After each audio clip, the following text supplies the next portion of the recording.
इस video lesson में हम सीखने वाले हैं कि MySQL में टेबल कैसे बनाते हैं। दोस्तों इसके पहले हम डेटाबेस को बनाना और उसको यूज करना हम ऑलरेडी देख चुके हैं। तो अगर वो वीडियो आपने नहीं देखा है तो मैं उसकी लिंक डिस्क्रिप्शन में दे दूंगा, तो आप वहां से जाकर उसको देख सकते हैं। तो चलिए हम जानते हैं कि MySQL में टेबल बनाने के लिए हम कौन सी कमांड का प्रयोग करते हैं। तो दोस्तों MySQL में टेबल क्रिएट करने के लिए हम क्रिएट टेबल कमांड का यूज करते हैं और क्रिएट टेबल कमांड में पहले हम क्रिएट लिखते हैं, हम टेबल लिखते हैं, फिर टेबल का नाम लिखते हैं। तो जो भी नाम हमें देना है टेबल का वो हम यहाँ पे दे सकते हैं। जैसे एग्जाम्पल के तौर पे हमने आपको पिछले एग्जाम्पल में बताया था कि अगर हम स्कूल नाम का डेटाबेस बना रहे हैं तो वहां पे हम स्टूडेंट की नाम की टेबल क्रिएट करेंगे, बुक्स की, टीचर की। तो उस तरीके से हम यहाँ पे जो टेबल का नाम है वो हम यहाँ पे स्टूडेंट डालेंगे अगर हम स्टूडेंट नाम की टेबल क्रिएट करना चाहते हैं। फिर किसी भी टेबल में हमारे पास फील्ड्स होती हैं। जैसे स्टूडेंट टेबल के अंतर्गत हमने क्या क्या देना है कि हमें रोल नंबर रहेगा, नेम रहेगा, कोर्स रहेगा या डेट ऑफ बर्थ रहेगा। तो इन सबको हम यहाँ पे पहले क्रिएट टेबल कमांड का प्रयोग करते समय हमें ये सब डिफाइन करना होगा। तो कॉलम 1 और उसका डेटा टाइप, तो जैसे हम यहाँ लिखेंगे रोल नंबर और उसका डेटा टाइप इंटीजर जो होगा वो हम यहाँ पे टाइप लिख देंगे। तो इस तरीके से हम यहाँ पे सारे जितने भी कॉलम्स हमको टेबल के अंतर्गत बनाने हैं उनका हम नाम और उनका डेटा टाइप यहाँ पे लिखेंगे और बाद में इस ब्रैकेट को क्लोज करने के बाद यहाँ पे हम सेमीकोलन लगाएंगे। तो अगर हम एक लाइन में डिफाइन करें तो हम ऐसा कह सकते हैं कि क्रिएट टेबल कमांड के थ्रू हम MySQL में टेबल क्रिएट करते हैं, जिसके लिए हमें टेबल का नाम और उसमें जो जो भी कॉलम्स रहेंगे उस टेबल में और उनके डेटा टाइप ये सब हमें वहां पे डिफाइन करने होते हैं। तो दोस्तों मैंने यहाँ पे MySQL वर्कबेंच चालू कर लिया है। तो दोस्तों इस कमांड को चलाने के पहले हमें डेटाबेस को सिलेक्ट करना होगा और अगर डेटाबेस नहीं है तो आपको उसको क्रिएट करना होगा। तो मैंने लास्ट वीडियो में जो हमारा कंप्यूटर हिंदी नोट्स नाम का डेटाबेस था वो मैंने डिलीट कर दिया था। तो यहाँ पे मैं फिर से पहले उसको बना लेता हूँ। तो हम लिखेंगे क्रिएट डेटाबेस और फिर हमारे जो डेटाबेस का नाम है तो that is computer Hindi notes. इस नाम से हमें डेटाबेस बनाना है और इसको एग्जीक्यूट करने के लिए या तो हम यहाँ पे इस पे क्लिक कर सकते हैं या हम कंट्रोल के साथ में एंटर कर सकते हैं। तो यहाँ पे हमारा डेटाबेस क्रिएट हो गया है। डेटाबेस क्रिएट करने के बाद हम इसको यूज करेंगे, इसको सिलेक्ट करने के लिए तो यूज कमांड लगाई हमने और कंट्रोल एंटर। ये डेटाबेस भी सिलेक्ट हो गया है हमारा। और जैसे मैंने आपको बताया था कि जो हमारे पास स्कीमा है, अगर यहाँ पे डेटाबेस डिस्प्ले नहीं हो रहा है, अगर आपने तुरंत क्रिएट किया है तो आप यहाँ पे रिफ्रेश पे क्लिक कर सकते हो। तो आप देखोगे कि यहाँ पे डेटाबेस आपको दिखने लगा और ये बोल्ड लेटर में दिख रहा है। बोल्ड का मतलब है कि आपका डेटाबेस यहाँ पे सिलेक्ट हो गया है। दोस्तों ये सेम कमांड आप कंसोल में भी चला सकते हो। मैं आपको अभी इस वीडियो के एंड में आपको बताऊंगा कि अगर आप कंसोल का यूज करना चाहते हो, मतलब आपके पास MySQL वर्कबेंच नहीं है, तो ये सेम कमांड आप वहां भी चला सकते हो। अब इसके अंदर हमें टेबल क्रिएट करनी है।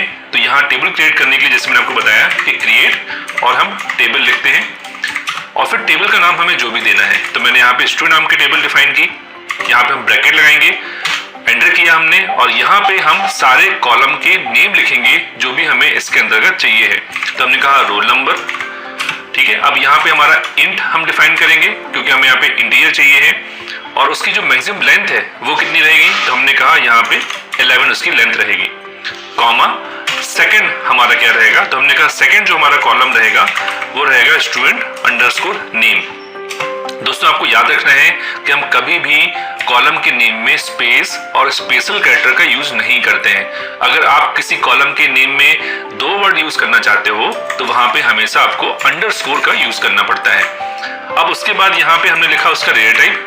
दोस्तों मुझे मालूम है कि आपको ये नहीं समझ में आ रहा होगा कि मैं इंट या वेयर केयर क्यों लिख रहा हूँ। तो अभी फिलहाल के लिए बस आप ये समझ लीजिए कि अगर हमें किसी भी फील्ड में नंबर स्टोर करने हैं तो उसके लिए हम क्या यूज करते हैं, इंट लिखते हैं और यहाँ पे हम उसकी साइज लिखी कि मैक्सिमम इसमें 11 डिजिट्स के नंबर्स हम मैक्सिमम इसमें लिख सकते हैं। वही स्टूडेंट नेम, क्योंकि यहाँ पे स्ट्रिंग इनपुट करनी है हमको, मतलब जो नाम रहेगा वो कैरेक्टर्स होंगे, तो यहाँ पे हम वेयर केयर यूज करेंगे जिसका हमने कहा कि मैक्सिमम इसमें 60 कैरेक्टर की लेंथ होगी। दोस्तों मैं अगला वीडियो जो बनाऊंगा उसमें मैं डेटा टाइप के बारे में आपको बताऊंगा डिटेल में कि कौन कौन से डेटा टाइप MySQL में होते हैं। बट फिलहाल क्रिएट टेबल के लिए हम कुछ बेसिक डेटा टाइप में आपको एक्सप्लेन करता जा रहा हूँ। यहाँ पे हमको नेक्स्ट चाहिए है सपोज डेट ऑफ बर्थ, तो मैंने यहाँ पे डेट ऑफ बर्थ लिखा। ये रहेगा डेट का, इसमें कोई भी साइज नहीं देंगे हम। और उसके बाद आखिरी रहेगा हमारा कोर्स, जो अगेन वेयर केयर रहेगा, क्योंकि हमें यहाँ पे स्ट्रिंग स्टोर करनी है और इसका भी मैंने दे दिया सपोज 30। तो ये जो लिमिट मैं दे रहा हूँ 11, 60, इसका मतलब है कि इसमें मैक्सिमम कितना स्टोर हम कर सकते हैं। ठीक है, तो आपको ध्यान में रखना है इंटीजर नंबर्स के लिए, वेयर केयर हम लेते हैं स्ट्रिंग कैरेक्टर के लिए, और डेट स्टोर करने के लिए, और इसका हम ब्रैकेट क्लोज करेंगे और सेमीकोलन। आपको यहाँ ध्यान रखना है कि मैंने 2 ब्रैकेट लगाए हैं। 2 ब्रैकेट किस लिए? एक ब्रैकेट तो ये वेयर केयर का साइज डिफाइन करने के लिए है, और एक ब्रैकेट जो मैंने यहाँ स्टार्ट किया है उसको एंड करने के लिए। तो ये हमारी कमांड होगी, इसको हम एग्जीक्यूट करते हैं। मैंने कंट्रोल+एंटर किया तो आप देखोगे यहाँ पे लिखा आ गया, यहाँ पे एरर कोई भी नहीं है, सक्सेसफुल दिखा रहा है हमको। और यहाँ पे अगर हम रिफ्रेश करेंगे तो आप देखोगे कि यहाँ पे हमारी टेबल जो है स्टूडेंट नाम की बन चुकी है। तो दोस्तों इस तरीके से हम यहाँ पे टेबल बनाते हैं। दोस्तों यहाँ पर मैं आपको एक बात और बताना चाहता हूँ कि अभी जो क्रिएट टेबल हमने की है, ये एक बेसिक तरीके से हमने टेबल क्रिएट की है। इसमें हम जानेंगे नेक्स्ट वीडियो में कि इसमें जो डेटा टाइप होते हैं वो कौन कौन से होते हैं, और टेबल बनाते समय हम कांस्टेंट या जो रूल्स होते हैं वो कैसे डिफाइन करते हैं। तो ये सब हम आने वाले वीडियोस में देखेंगे, बट फिलहाल जो क्रिएट टेबल कमांड है उस तरीके से हम लोग लगाते हैं। तो दोस्तों जैसे मैंने आपको बताया था अभी पहले कि हम जो कमांड्स यहाँ पे चला रहे हैं उसको अगर कंसोल में चलाना होगा तो कैसे चलाएंगे।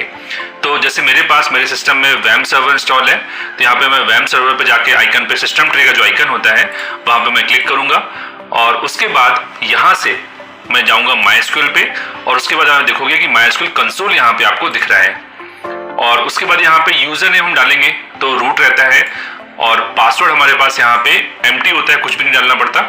तो हम ये जैसे एंटर करेंगे तो यहाँ पे आप देखोगे MySQL चालू हो जाता है। अगर इनकेस ऐसा नहीं होता है और आपके वर्जन में MySQL के हैश लिखा आता है, मतलब सीधा कमांड प्रॉम्प्ट खुलता है बिना यूजर ने पूछे, तो आप वहाँ पे ये वाली कमांड जो आपको बता रहा हूँ आप वो टाइप करोगे तो भी आपका जो MySQL है वो कंसोल पे चालू हो जाएगा। इसके बाद आपको एंटर करना पड़ेगा, पासवर्ड पूछेगा, आप पासवर्ड डाल के एंटर करोगे तो आपका MySQL चालू हो जाएगा। तो हम देखते हैं कि अगर हमें डेटाबेस क्रिएट करना है या टेबल क्रिएट करना है या सिलेक्ट कैसे करना है, तो जो कमांड्स हमने वहां चलाई थी तो मैं 1-2 कमांड आपको यहाँ बता देता हूँ कि कैसे टाइप करना है। तो आप सिंपल, जैसे मुझे सैम्पल DB जैसे नाम हमारा एक डेटाबेस था जो मैंने आपको लास्ट वाले क्लास में बताया था, लास्ट वीडियो में बताया था, तो use sample DB semicolon enter, तो आप देखोगे ये कमांड हमारी एग्जीक्यूट हो गई है। ऐसे ही अगर मुझे डेटाबेस क्रिएट करना है तो मैं लिखूंगा यहाँ पे क्रिएट डेटाबेस, और सपोज मैं यहाँ पे कंपनी नाम का डेटाबेस क्रिएट कर रहा हूँ, मैंने दिया कंपनी, तो आप देखोगे यहाँ डेटाबेस बन गया है। या अगर मैं यहाँ पे 100 डेटाबेसेस कमांड चलाऊंगा जो मैंने आपको इसके पहले वाले वीडियो में बताया था, तो आप देखोगे यहाँ डेटाबेस की लिस्ट आ गई है। तो इस तरीके से हम यहाँ पे जो कमांड्स हम MySQL वर्कबेंच में चला रहे हैं वो सेम कमांड हम यहाँ कंसोल पे भी चला सकते हैं। तो दोस्तों मुझे उम्मीद है कि आपको समझ में आया होगा कि किस तरीके से हम टेबल क्रिएट करते हैं। तो दोस्तों अगले वीडियो में हम जानेंगे कि डेटा टाइप क्या होते हैं, और साथ ही साथ टेबल के जो कंस्ट्रेंट्स होते हैं वो क्या होते हैं। तो अगली वीडियो मिलेंगे, जब तक के लिए धन्यवाद।